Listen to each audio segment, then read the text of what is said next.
I just shot an assignment, and I thought I would take you guys along with me, not on the assignment, but in the post-production of that assignment. So here we go.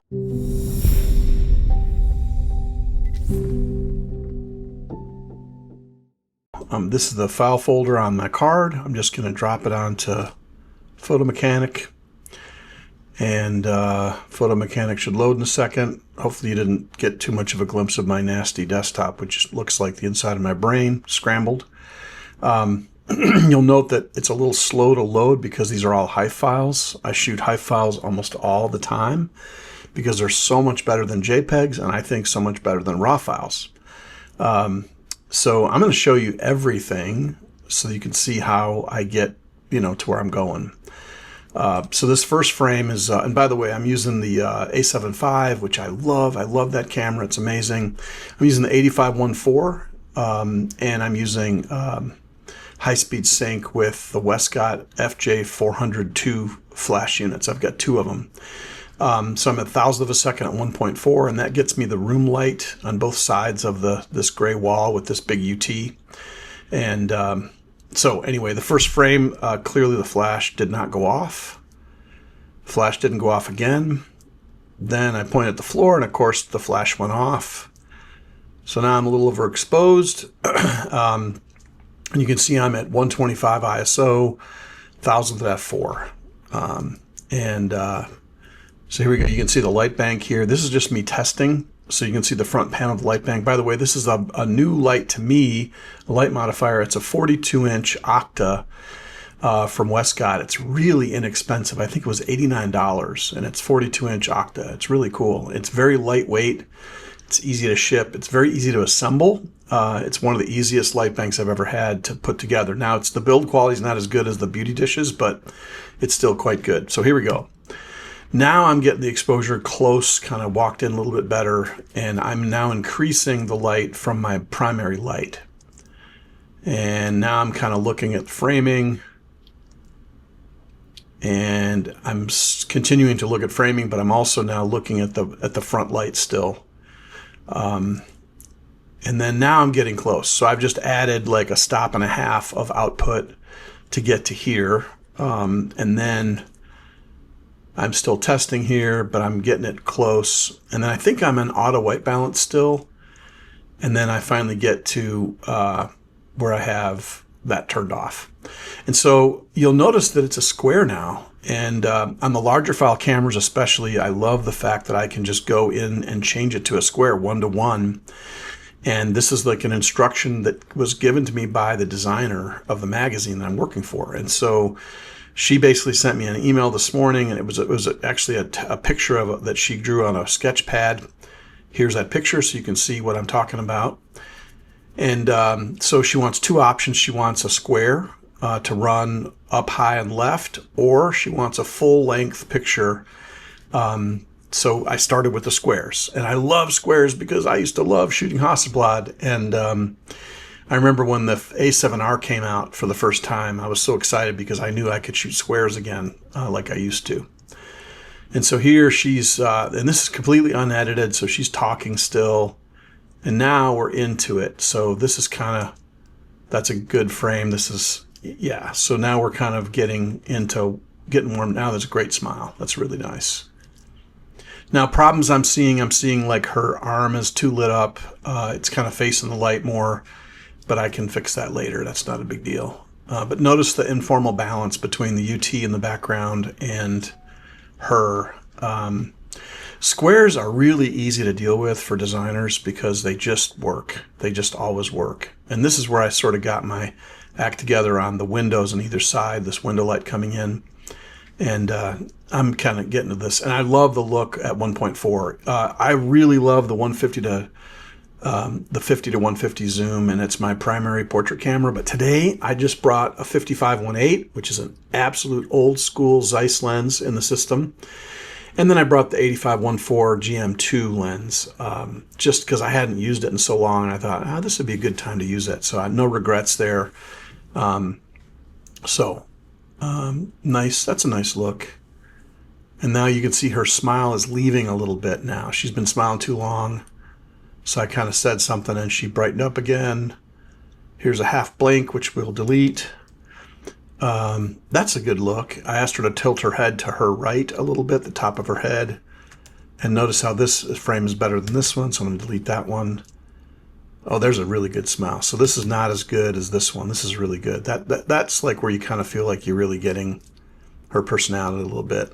I'm kind of cutting off her fingers, which isn't great, but I know I'm going to do a pretty heavy vignette on this, so it probably won't matter too much. That's a really good smile. Awesome. So anyway, this is kind of where I went. And once I knew I had a good selection, there's a really nice frame. Perfectly, I shouldn't say perfectly, but I've got room below her fingers and above her head and all this. That's a really nice look. Yeah, that's really good. I think that's good. So then I go to the full length. You can see my light right here. This is just me testing again because I had to back the light up a little bit in order to do this. And I'm backed off a little bit, backed off. This is just me testing again. And you can see the light in the background is not so blue. It's more white now. Because I changed the color temperature a little bit. And here's where, if you remember back and looked at the little graphic that she drew on the piece of notepad, she's got type all over here. So I'm kind of helping her with the designer. I'm a team player, so I'm trying to help figure that out. And so that's what that is over there. So that's why she's off center, because I'm trying to think about where the type's going to go. There's a really nice smile. That's a good one. And that's also loose, because remember, this is 2:3. It's not 4:5. So this is not proportional to 8.5 by 11, which is the size of the magazine. So you have to, when you're shooting stuff like this, you have to imagine that the top and the bottom are getting cropped, because it's a little more squarish than it is right out of the camera. There's a really good frame. So yeah, this is good. Nice little selection here. Whoops, that's a bad one. Don't like that one, so it's deleted. And this is more like, now I'm just doing a real picture, not thinking about the layout, because I like that. I like this one better with the crop on the right. She blinked, so we'll delete that. So yeah, I'm just doing a few of these. Then I'm kind of going back to where maybe the copy would run over the UT and the gray wall. I'm not sure what she'll do with it. And then a normal one. And that's it. So basically, what I'm going to do is go back to the very beginning of the shoot. And I'm going to look at this again. And now I'm going to delete all the bad frames. So I'm just going to go through and say, well, nothing is good until I get to right there. So I'm just going to go ahead and delete all these because nobody needs to see those. And if you delete those, people think you're a really good photographer. So it's really important to delete the bad ones, because then everybody thinks you're great all the time. And I'm just looking through here. You can also change the size of these, so it's a little easier to tell what's going on. And I really like the light here. You can see the difference between the exposure between here and here. I actually pumped a little more light out of my A light, and I like that better. But I can fix these, so it's not a big deal. And I'm just looking at others. Is there anything else I want to get rid of? I don't think so. Okay, and then here I want to definitely delete that, delete that, delete that, delete that. And we get a really great smile right there. So I kind of feel like, but I might want to keep some of these up here. So let's see here. Yeah, I think we're doing pretty well here. So I think all these are looking pretty good. Maybe not that one. Let's see here. I'm just looking. The smile's so good here. And those are great. And she's a little underexposed here, but I can fix that. So I'm going to delete all the ones that I marked. And now I end up with this. And so what I'm going to do now is I'm going to just hit Command M. And that allows me to portraits, and I'm going to reset the number and then just rename everything. So now the names are all done, and now I'm done with photo mechanics. So I've done the culling part is over, although I really want to get rid of that frame too. I think I will. Yeah, we'll fix that in post. So anyway, now I'm going to go back to that same folder, and instead of doing photo mechanic, I'm going to go to Lightroom. And those of you that have followed my channel for quite a long time, you know that I got rid of Adobe years ago, and I threw in the towel, and I was sick of them, and I wasn't happy. And when they went to the monthly cost of the software, I hated that. I really liked and prefer to upgrade when I want to, not like when whatever. So anyway, I'm back because Lightware is now so powerful, I can't not have it. It's just so awesome to work in Lightroom at this point. So anyway, I think these first few, like that's a good frame, but I don't think she's looking straight at me. No, she is. Okay. But this is not very good. I'm going to delete that. And this one I don't think I like either. So I should have done that in Photo Mechanic, but that's okay. So now what I'm looking at is, where is the exposure consistent on her face? Because there's a point right there where my exposure changes. So what I'm going to do is I'm going to select all these images starting from here. And now what I'm going to do is I'm going to change the exposure overall. Not too much. I'm going to pull the highlights back. I'm going to add a little blue because it's just there's a lot of tungsten light in there. And that's a much better representation of what's there. And then I'm going to do dehaze, because dehaze is awesome. It just makes things look more like Chrome used to.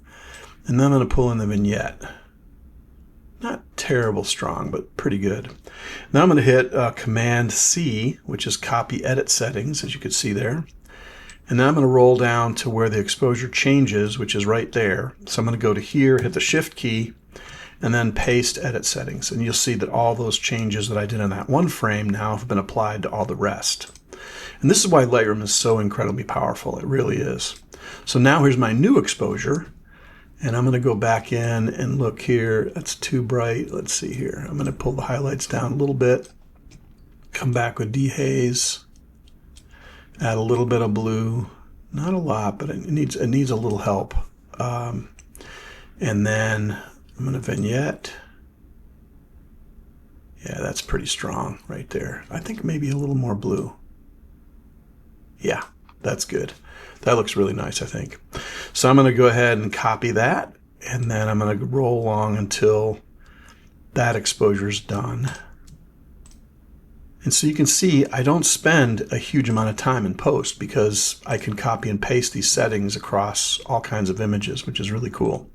Now I'm going to look at this one, and I'm pretty sure that my exposure didn't change from that one to that one. And I'm confident that that is the case. So I'm going to go back to the first one, and I'm just going to open it up a little tiny bit. I'm a little dark there. I'm going to do the shadows here, pull some blacks in, and I'm just going to add a tiny bit of blue, not a lot, but just a little bit, and then dehaze. Yeah. And then I can't do much vignette because it'll affect her head too quickly. So I'm just going to kind of do a tiny bit right there. And, the 8514 at wide open just does a beautiful thing. I'm pretty far away from her right now, but as you can tell, the background's completely out of focus. It's beautiful. It's really, really nice. And so I really like the way this looks overall. Okay, so I'm going to copy the edit settings, and I'm going to drop it in and paste. And now they've all been done. And so now what I'm going to do is I'm going to close this out just a second. I'm going to go into my primary hard drive, and I'm going to make a new file folder. And I'm just going to call it UT Portrait. And then I'm going to take that file folder and put it into 2026 stills. This is kind of how I organize all my stuff. And there's UT Portrait, and then I'm going to put it into, I have a whole file folder just for the images that I shoot for this magazine for the business school at UT. And so these are all the Haslam assignments from this year. And so here's UT Portrait, and there's my empty file folder, and I'm just going to go over here. Now I'm going to just jump back in Lightroom. And so there's my selections. So I'm going to take this all the way to here, and now I'm going to export. I know I'm moving fast, but I'm hoping this is really helpful for some of you. And then it's going to ask me, you know, JPEG, small, whatever. Notice I can pick whatever I want. And I'm going to go ahead and do a JPEG because that's kind of what normal people want. And I'm going to do full size. And then I'm going to change the name to Portrait, UT, and then click on here so it starts over at 1. And now I'm going to hit Export. And then I'm going to tell it where to put the pictures. And so it's going to put them into 2026 stills. And then I have to look for the Haslam assignments and then drop them into UT Portrait, Export. And now you'll see the bar up here is moving and it's writing all those new images to the folder. And at this point, I can quit Lightroom because I'm finished, and I want to go in there and make sure that they're all there. And so I'm just going to go ahead and look at the finished product one more time just to make sure I'm good. And there they are. And you notice how fast the JPEGs came up. But I'm very happy with that. Looks really nice. Yeah, she had a great smile. She's easy to work with. I'm a little bit distressed about her fingers getting cut off on some of these, but hopefully they will pick one of these later images, which I really like. I think these are great. And I think this will work well with the layout that she had. And there you go. So I hope this is helpful. Please, in the comments section, put down any questions you might have about my process in post so you can kind of understand. You know, maybe I didn't explain everything like I should have. I know I move really fast, but hopefully you can stop and go backwards to see all the keystrokes I was making in Lightroom and stuff. So thanks so much for watching. Appreciate it. See ya.